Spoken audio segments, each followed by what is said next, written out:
প্রথমত তো অভিনন্দন। কারণ দুটো দশক পার করা এবং সেটি নিজস্ব ধারাবাহিকতা বজায় রেখে এবং শুধুমাত্র সংগীতের উপর এত বড় একটা অ্যাওয়ার্ডের আয়োজন, এটা চ্যানেলে বলেই আমার কাছে মনে হয় সম্ভব হয়েছে এবং সেই কোয়ালিটিটা এনশিওর করা প্রতি বছর, এর জন্য আন্তরিক ধন্যবাদ জানাই আমাদের সকলের পক্ষ থেকে।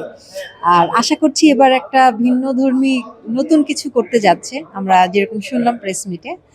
এই আর গানের সময়টা এখন একটু আসলেই শুধু বাংলাদেশ নয়, পৃথিবীব্যাপী একটু অন্যরকম সময় আমরা পার করছি, অস্থির সময়।